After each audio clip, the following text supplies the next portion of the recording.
Hello, my friend.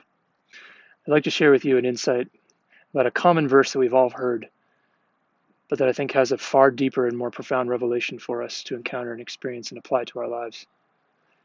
Matthew 16:24 says, "Whoever would come after me, let him first deny himself, pick up his cross, and follow me."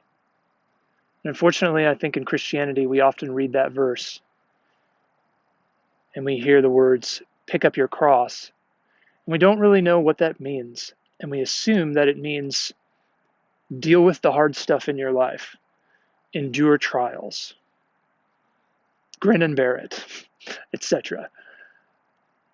And while there is a reality of suffering and trials and tribulation to being a Christian, we know that scripturally that's true.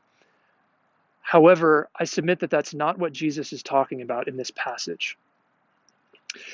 Because when we ask ourselves, what is my cross? That draws us to one of the most important questions of Christian theology altogether, which is, am I separate from God? This is one of the biggest lies and biggest stumbling blocks and biggest hindrances to intimacy and to authentic Christianity in the world. We are not separate from him. He has joined himself to us. That's the power of the cross. Galatians 2:20 says, "I have been crucified with Christ. It is no longer I who live, but Christ who lives in me." 1 Corinthians 6:17 says, "He who is joined to the Lord is one spirit with him." Colossians 3 says, "I have died, and my life is hidden in Christ." 2 Corinthians 13:15 says, "Do you not know that Jesus Christ is in you?" Romans 6:5 says, "If we have been united with him in a death like his, surely we'll be united with him in a resurrection like his." Hear these words: joined, united, within, hidden. There's a union that has taken place. His cross is my cross.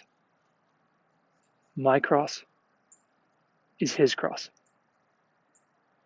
What does that mean for us? That means that Jesus isn't just saying, grin and bear it, deal with hard things in your life, and follow me as best you can.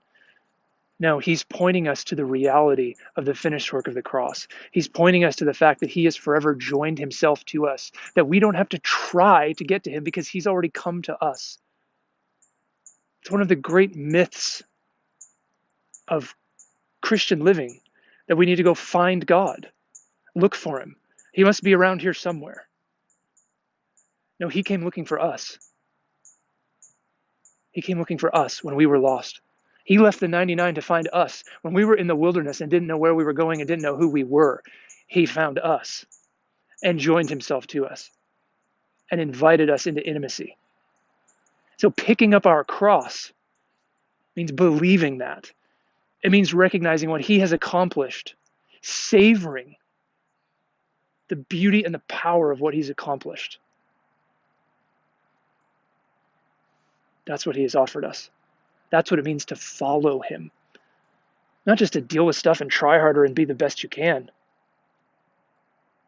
but to recognize what he has done, to revel in it, savor it, and be transformed by it. Bless you, my friends.